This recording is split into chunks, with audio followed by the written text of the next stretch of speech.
With the resources secured from the IMF, the World Bank, and the Caribbean Development Bank, major rehabilitation works on the physical infrastructure will be undertaken in the coming months.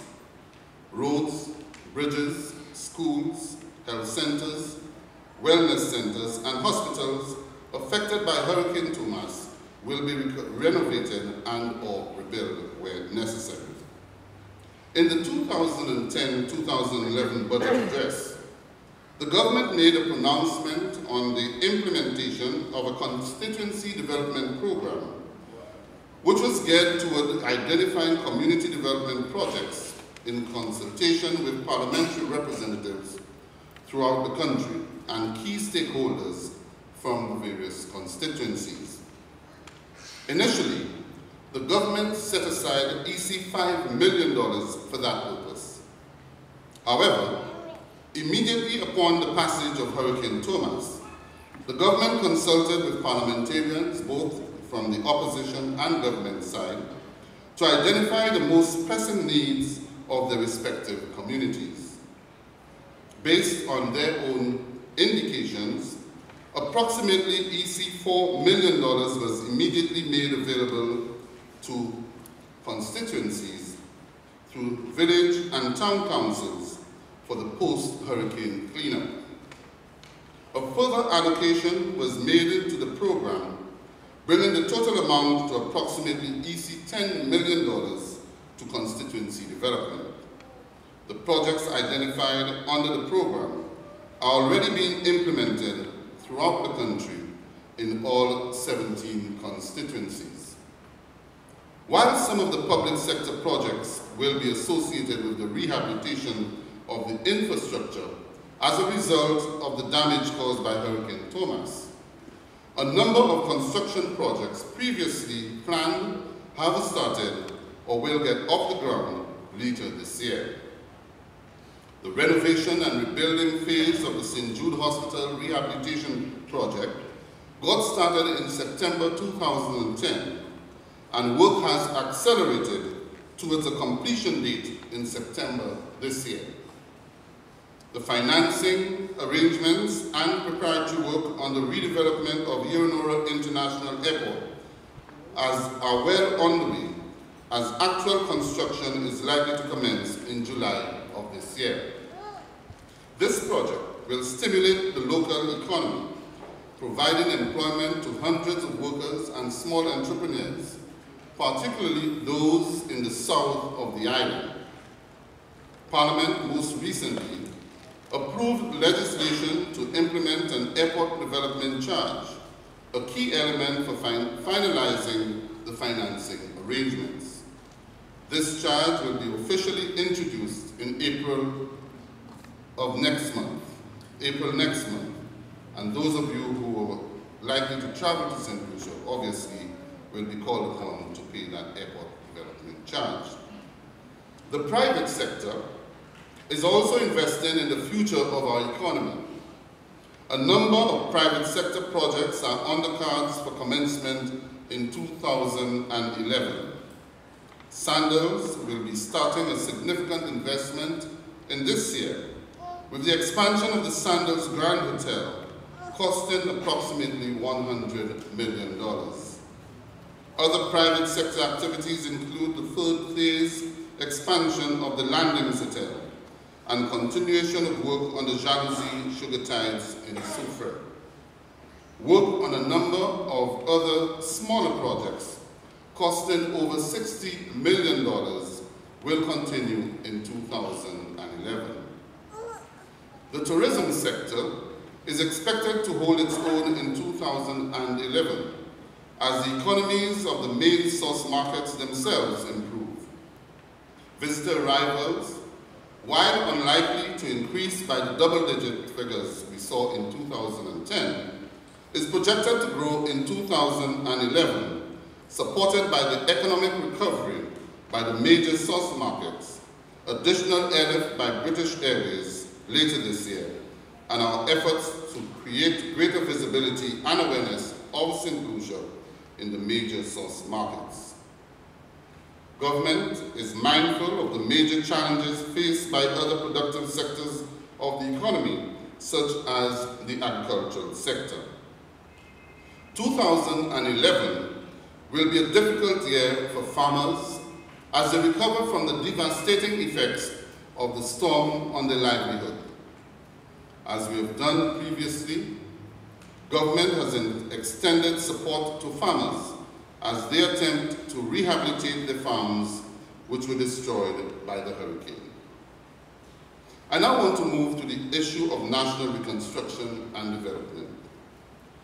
As we march towards national reconstruction and development following Hurricane Tomas, government has exerted considerable energy and effort in mobilizing the necessary financing for the recovery and rebuilding effort of St. Lucia. Now that we have moved from the recovery phase to one of rebuilding, there will be ample opportunity for every sector to be actively and intimately involved in reconstructing our economy and our country. There is indeed an opportunity for you as St. Lucians living overseas to participate in this effort. This gives us the singular opportunity to correct some of the historical institutional inefficiencies, to diversify our productive infrastructure, to attract new and diverse investments, and to bring to life many of the development plans embedded in the National Vision Plan, which was launched by my administration in 2007. The process of rebuilding our nation must become part of the St. Lucian psyche. Every major organization and institution must structure its own organizational plans within the overall national plan for reconstruction and development. You too here in Texas can structure your own plans in that national agenda and be part of the national reconstruction effort. Thankfully, from the inception, we benefited from a clear consensus on the reconstruction plan.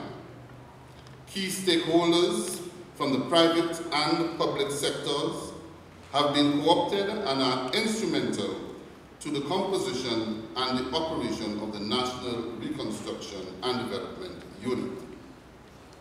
While the National Vision Plan serves as the blueprint for the development of the country, Hurricane Tomas has brought into sharp focus the need to fast-track some of the development plans outlined in the National Vision Plan. It is for that reason that the National Reconstruction and Development Unit has been conceptualized within the Ministry of Finance and Economic Affairs with a view to strengthening the institutional framework necessary to accelerate the implementation of the Vision Plan and related projects under the guidance of the National Reconstruction and Development Task Force. As I move on, let me move into an area that I'm sure concerns many St. Lucians, home and abroad, the issue of crime and security. At this juncture, let me address the burning issue of crime and security, as it is the most critical element that underpins the success of any plan for reconstruction and development. Over the last decade, our country has been confronted with a wave of crime and violence, which is undermining both the rights of citizens to security and the ability of the authorities to provide that sense of peace so that people can go about their daily lives with the confidence that they live within a safe and secure society. We have seen our safety, compromised in our homes, in public spaces, in our communities. Many of us live in fear because criminal elements have preyed on the minds of our youth as they attempt to destabilize our country and create chaos where previously we enjoyed peace and tranquility. Our quality of life is therefore being undermined, and our economic and social development, on which our government continues to work so hard to advance, is under threat. Last month, in a national radio and television broadcast, I reiterated that I would not allow our St. Lucian society and our way of life to deteriorate to the extent that criminals feel they can operate with impunity and in disobedience to the laws of the country. I indicated that as a government and a people, we must not and will not allow criminal elements to dictate how we go about our daily lives, the things we do, and the comfort of our families. I insisted that we will not become prisoners in our own country. I further proclaimed that those criminal elements will not and cannot win, because we will not allow them to win at this time.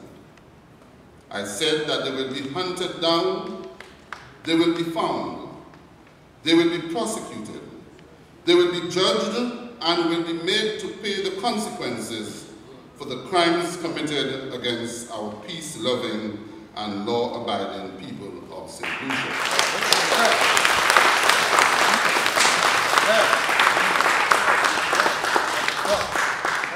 In that address, I outlined some of the measures that government had already initiated to address the crime and security situation in our country, to ensure that our citizens are able to live safe, comfortable, and peaceful lives in a free and democratic society.